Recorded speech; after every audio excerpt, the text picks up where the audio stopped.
안녕하십니까. 교과서 읽어주는 남자 김영선입니다. 오늘 한국 근대사 수업 11번째 수업 시작하도록 하겠습니다. 3대단원 근대국가 수립의 노력, 3중단원 일본의 국권 침탈과 국권 수호 운동, 3중단원 애국 개몽 운동 되겠습니다.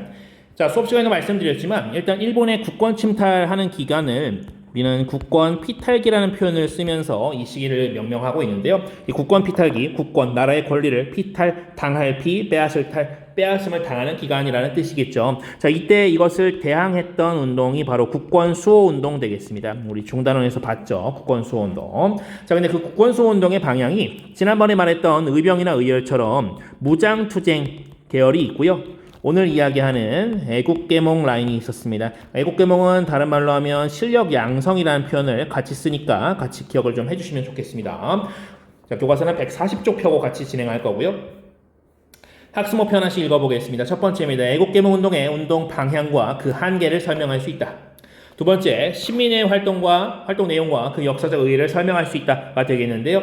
여러분들 그 시민회 같은 경우는 만약에 이번 11차 시에서 내용을 다 잊어버린다 해도 시민회는 정말 꼭 기억했으면 좋겠습니다. 그만큼 시민은 정말 중요한 그런 의미를 갖는 단체라고 할 수가 있겠습니다. 자, 오늘 연표 보시겠는데요. 1904년 보안회부터 1905년 헌정연구회, 1906년 대한자강회, 그리고 마침내 1907년 선생님이 계속 강조하는 시민회가 결성이 되었습니다. 자, 그리고 1910년에는 경술국치라 그러죠. 경술연회, 즉 1910년에 나라의 수치를 겪었다. 국가의 수치, 경술국치라는 표현, 국권피탈 같이 간다는 거 이해를 해주시면 되겠습니다. 자, 그리고 백오인 사건은 시민회 국내 조직이 와해되는데 영향을 미쳤던 그런 사건인데요. 밑에서 그 빈칸 채우는 걸로는 따로 없고 우리 줄글로 된 거에만 설명이 있으니까 꼭 참고하고 넘어가시길 바라겠습니다. 자, 오늘의 용어는 이렇게 다음과 같이 나눠져 있고요.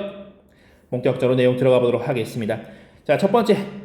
자, 아까 내용 말씀드렸다시피 애국개몽 운동은요, 여러분들 민족의 실력을 양성하자라고 얘기하는 겁니다. 아까 무장투쟁이 있고 애국개몽 운동이 있다 그랬잖아요. 자, 무장투쟁하는 방식과 달리 이 애국개몽 운동은 민족의 실력을 양성하자. 근데 이것이 사실 무력을 지칭하는 것은 아니었습니다. 그럼 어떤 것을 지칭하는 거였냐? 우리 다음 1번 보면서 살펴보도록 하겠습니다. 애국개몽 운동의 기본적 특성인데요. 일단 시기적으로는 을사늑약 전후라고 생각을 해주시고요. 자, 그리고 기본 방향을 보시면요, 이게 인재 양성, 학교 설립을 통해서 인재를 양성하고 신문이나 잡지를 발간해서 국민들이 어두움에서 깨어난다. 국민 계몽이죠. 자, 그리고 산업을 진행시켜서 경제력을 증대시킨다. 이런 개념으로 접근을 하시면 되겠습니다. 이 경제력 그리고 뭔가 국민들이 소식을 아는 것 혹은 뭔가 지식을 쌓는 것 그리고 여기서 학교 설립해서 뭔가 지식인이 되는 것 이런 것들이 민족의 실력을 양성하는 개념으로 받아들여졌습니다.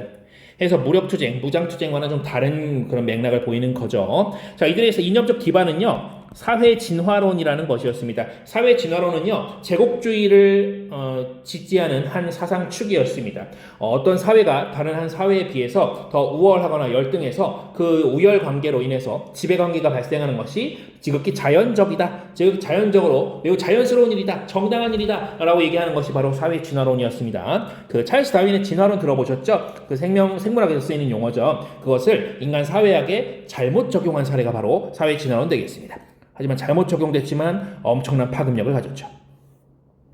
두 번째 가겠습니다. 각 단체의 식별 활동과 특성 볼 텐데요. 여기 나오는 단체들 중요합니다, 여러분들. 자, 보안회부터 보겠습니다. 보안회는요, 전시에 어떤 요구를, 전시에 그 일제가 요구합니다. 뭘 요구하냐? 황무지 개간권. 황무지는 아무것도 할 수 없는 땅인데요. 그곳을 개간해서 뭐 한다는 걸까요? 일본 마음대로 쓰겠다라는 거죠. 한국의 땅을 마음대로 이용하겠다라는 것인데 이거란 요구가 여러분들 러일 전쟁 중에 있었습니다. 그래서 러일 전쟁 여러분들 1904년 시기가 갔죠. 자, 그래서 이때 모였던 관료 유생 중심 보안회에서 이 요구를 저지하는 운동을 했고요. 이거 자체는 성공했지만 보안회 자체는 이 성공한 것으로 인해서 일제의 탄압을 받아 해산되었습니다. 자, 그리고 그 보안회를 계승하고 또한 우리 한 10여 년 전에 있었던 여러분들 독립협회를 계승한 것이 바로 헌정연구회 되겠는데요. 헌정연구회는 여러분들 헌법을 중시하는 곳이었습니다. 그래서 헌법을 만들자라고 하는 것이 목표였는데요. 당시 그 친일단체였던 일진회, 하나일자에 나아갈 땐자 쓰는 일진회를 규탄했습니다. 여기서 말하는 규탄은 가서 주먹다짐했다는 게 아닙니다. 무력적으로 공격했다는 게 아니에요. 여러분들 말로 비판했다는 겁니다. 그래서 일진회를 규탄했다는 것을 빌미로 해서 여러분들 헌정연구회가 해산됩니다. 그 헌정연구회를 개성한 것이 바로 대한자강회 되겠는데요. 대한자강회는 사이즈가 커졌습니다. 여러분들 전국에 지회가 설립되고요. 달마다 여러분들 자신들의 그 잡지라고 해야 될까요? 또 신문이라고 해야 될까요? 그런 것을 간행하게 됩니다. 그것을 대한자강회 월보라고 하고요. 자, 그리고 전국에서 지회도 깔려 있으니까 강연회도 개최하죠. 자, 여러분들 1906년에 만들어졌던 이 대한자강회는요. 1907년 그 정민연이었죠. 고종이 강제 퇴위되잖아요. 그죠? 왜 그랬죠? 여러분들 그렇죠. 헤이그 특사 때문이었죠. 헤이그 특사 때문에 여러분들 고종 강제 퇴위된 것 그것을 반대하는 운동을 전개하다가 대한자강회가 해산됩니다. 그리고 그 대한자강회를 개성한 것이 대한협회인데요. 사실 이건 교과서에 없습니다. 자, 왜냐하면 이 단체는 일진회와 연합합니다. 그래서 친일연체로 변질되죠. 그래서 여러분들 이 일진회와 연합하는 대한협회는 교과서에 잘 안 나오곤 합니다. 자, 이 사회진화라는 것이 어떤 사회들 간의 우열을 가리는 거다 보니까 더 강한 사회, 더 약한 사회 나뉘잖아요. 약한 사회에 있는 사람들은 우리 저 강한 사회로부터 지배받지 않으려면 민족의 실력을 양성해야 돼. 우리 사회가 더 우월해져야 돼. 성장해야 돼. 진화해야 돼. 라고 얘기하는 건데 자, 그런 과정에서 만약 그 강한 사회보다 더 강해지거나 혹은 그와 같아지는 것이 좀 어렵다라고 생각이 되면 이런 식으로 여러분들 그들의 편에 함께 서는 선택을 하는 경우들이 종종 있었습니다. 이것이 실력 양성 운동의 한계점이라고 볼 수가 있겠죠. 자, 또 세 번째 가겠습니다. 자, 언론계의 애국개몽운동 사례인데요. 두 가지 신문을 대표적으로 보겠습니다. 첫 번째는 황성신문 되겠고요. 두 번째는 대한매일신보 되겠습니다. 자, 황성신문 같은 경우는 장지연의 아까 오늘의 용어에 나왔던 시일야 방성대곡이라는 글을 썼는데요. 시일야 방성대곡은 이날에 시일야 방성 목노와 대곡 크게 우노라 라고 하는 그런 제목의 글입니다. 왜 이렇게 크게 우냐? 바로 을사능격이 체결되었기 때문이죠. 그것을 비판하면서 1905년 당시에 작성된 그런 문건이 되겠습니다. 자, 그리고 이 시일야 방성대곡 같은 경우는 그 후에 대한매일신보에도 실리고요. 여러 신문에도 실렸다라고 합니다. 황성신문에 최초로 게재됐고요. 자, 일단 밑에 보시면요. 대한매일신보는 일제의 침략 행위를 적극적으로 비판하는 내용을 담고요. 그리고 의병활동에 호의적인 보도를 했거든요. 자, 그런데 황성신문은 선생님이 일부러 비워놨습니다. 여기 위에 보니까 그렇죠. 의병활동을 비판합니다. 황성신문은 의병활동을 비판했고요. 대한매일신보는 의병활동을 옹호 또는 호의적인 태도를 보였는데요. 자, 이것은 대한매일신보가 좀 특이한 장면으로 볼 수가 있습니다. 왜냐하면 대부분의 그 실력 양성 내지는 애국개몽운동 라인은요, 이 무장투쟁을 좀 나쁘게 봤어요. 우리가 지금 진화해야 되고 우리 사회가 더욱더 실력을 양성해야 되는데 지금 이기지도 못할 저 강자들에게 지금 당장 가서 뭐 이기고 말고 할 거냐, 지금 힘 빼지 말고 우리가 실력을 양성해야 된다, 격떨어지는 싸움 그만해라 라고 하는 그런 등등의 이야기들이 있었던 것이죠. 그래서 여러분들 황성신문에는 의병들에게 충고하는 말이라는 그런 기사를 게재함으로써, 논설문을 게재함으로써 가서 집에 가서 농사나 지어라, 너 할 일 해라, 이런 것들을 이야기하게 됩니다.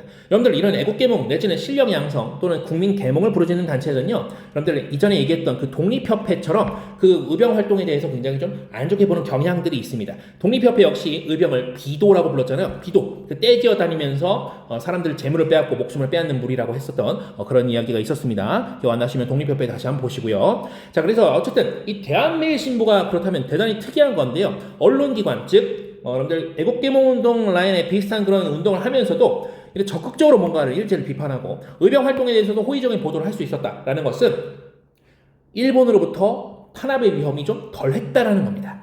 왜 그럴 수 있었느냐? 특별히 여러분들 사장님이 영국분이었습니다. 여러분들 영국분 바로 베델 선생님인데요. 옆에 보시면 여러분들 배설이라고 나와 있는데, 배설 이거는 여러분들 베델 선생님의 한국 이름입니다. 이 말씀설자입니다. 이런 거 여러분들이 익히 알고 있는 그 더러운 의미가 아니에요. 여러분들 언론인으로서 말을 잘해야 되겠죠. 그래서 여러분들 말씀설자 쓰는 배설 선생님입니다.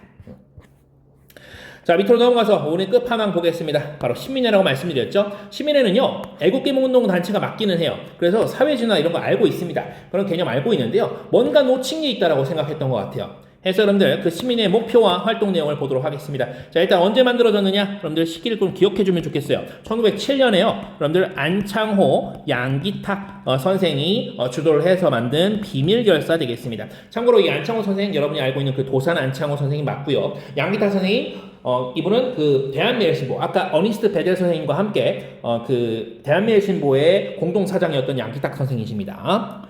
자, 이들은요, 시민회는 실력 양성과 주말 무장투쟁을 같이 하게 되는데요. 실력 양성 파트 보겠습니다, 여러분들. 그렇죠. 오산학교, 대성학교, 이렇게 학교 만들어서 민족교육 하고요. 그리고 자기회사, 이거 도자기예요, 도자기.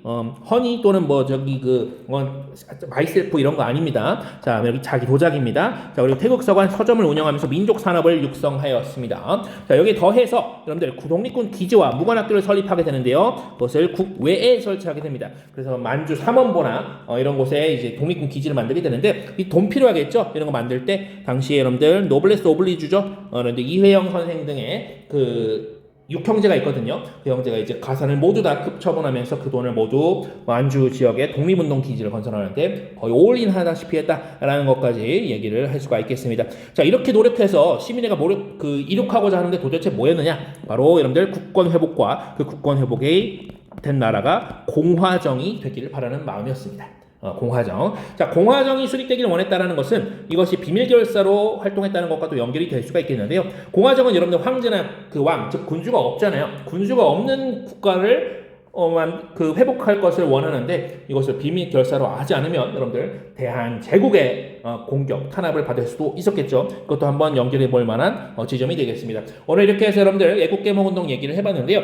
보안의 헌정연구회, 대한자강회, 그리고 대한협회, 그리고 끝으로 여러분들 시민회까지 알아보았습니다. 물론 중간에 황성신문과 대한매일신보라고 하는 아주 굵직한 신문들도 있었고요. 여기까지 해서 애국개몽운동 수업을 마쳐보도록 하겠습니다. 대단히 고생 많으셨습니다.